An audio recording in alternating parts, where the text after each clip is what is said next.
All right, ladies and gentlemen, I'm your instructor, Pierre Huey, aka Mr. P. The P is for patience. Today is Thursday. It is the 7th, 2024. And today, our domain of study will be implements, tools, and equipment, which is 10%. Now, this one is very interesting. Number one is very short. Number two, in the CIB, which if you are StreamYarding with me, that is Facebook, that is YouTube, y'all can see this. So I'm gonna zoom in. If you are my TikTokers, just listen in for me, okay? And we'll go over it. Yeah, there we go. All right, make sure everybody can see this. Bingo. All right. Implements and equipment. It should say implements, tools, and equipment. But again, the way I do this breakdown, we break down from the CIB. Good morning, y'all. We break down from the CIB. Is that who I think it is? Oh, no. Okay. Okay.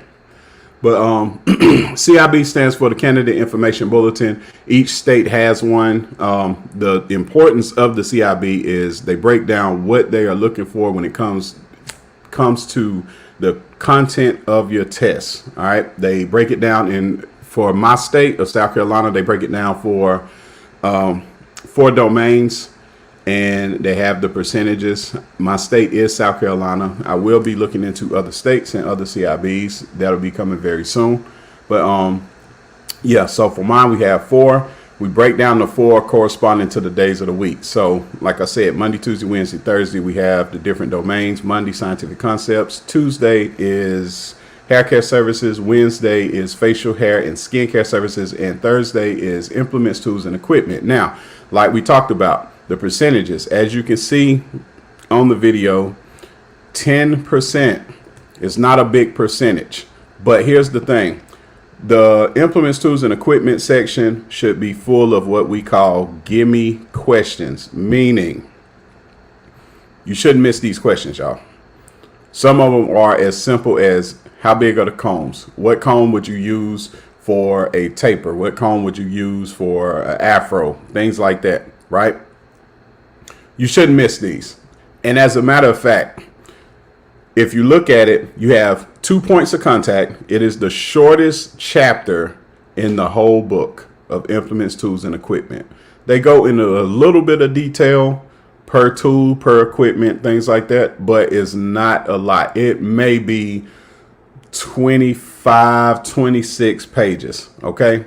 So these should be the ones where it's like, all right, if I just retain this knowledge on this content, I should be good. Yes, it's not tedious like scientific concepts. It's not technical like haircare services and, things like chemistry and electricity and all of those different aspects. These are very simple. And as a matter of fact, on point of contact A, here's the funny thing about it. They're already identifying through the point of contact what you need. Here's what I mean. If you look at identify function, purpose, and care of tools used in hair services, right? They say number 1, equipment, chair, workstation. They just identified it for you. What are implements? They identify it right here in the CIB. Implements, razors, shears, combs, brushes. 3, supplies and materials, towels, drape, neck strips. And 4, electrical tools, clippers, blow dryers, right? They've already identified equipment, implements, supplies, materials, and tools. What is the name of this one? What is the name of the domain? Implements. Well, in the book, it's implements, tools, and equipment. They've identified them for you. You're already halfway there just knowing the difference between equipment, implements, and tools. Just by looking at it on the CIB. We haven't even went through the book yet. What's the difference between a tool and an implement? Tools have motors.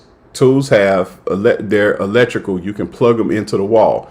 Clippers, blow dryers, compressors, Anything that you can plug into the wall or has a motor, that's a tool. Okay.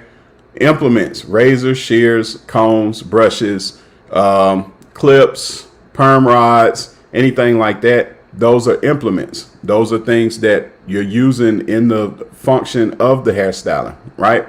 Equipment would be your chair, would be your workstation, would be a shampoo bowl. It's the things that are permanently fixtured, say to the wall, or they don't move. You're not using them in that sense. You're using them in the sense of the chair stays in its own location. The station stays in its own location.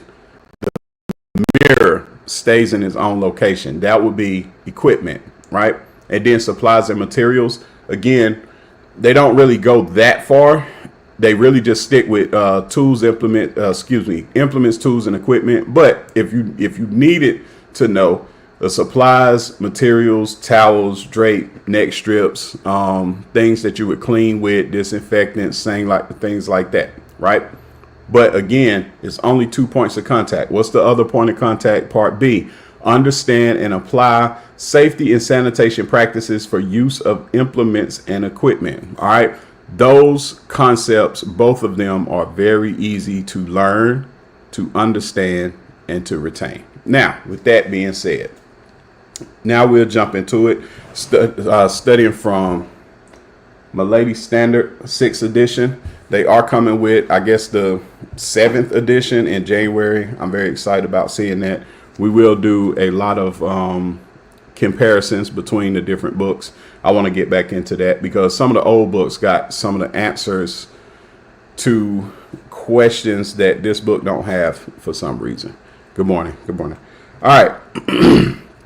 So why should we study and have a thorough understanding of implements, tools, and equipment? Because understanding the purpose and capabilities of your implements and tools will help you select the right tool for the job. Y'all would be surprised how underrated that is. Y'all would be very, very surprised. 2, knowing the parts of your implements, tools, and equipment will help you understand instructions given during practical work to comply with infection control procedures and to know when an item may need repair or replacement. 3, understanding how to hold and use your implements and tools is critical to achieving desired results.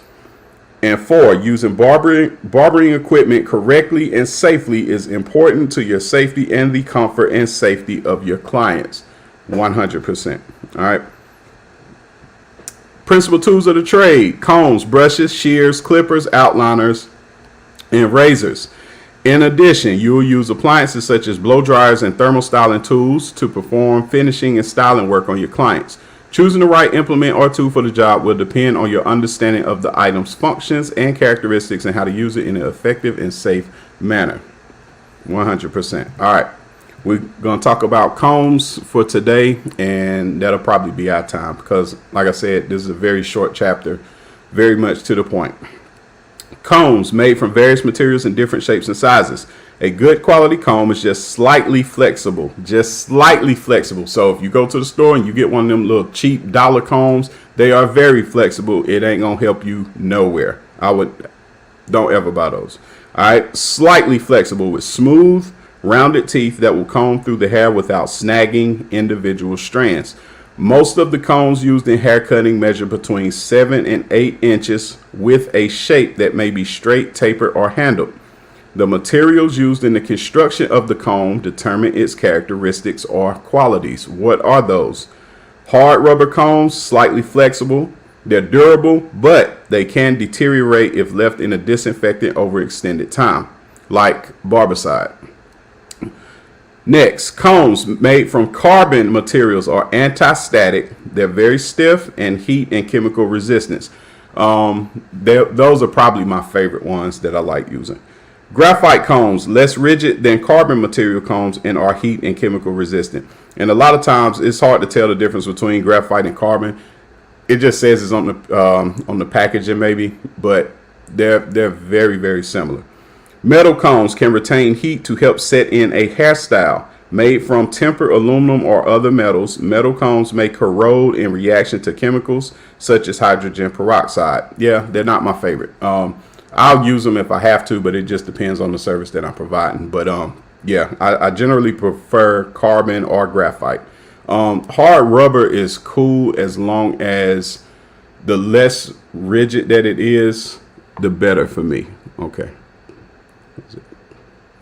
Good morning, y'all. Good morning. Good morning.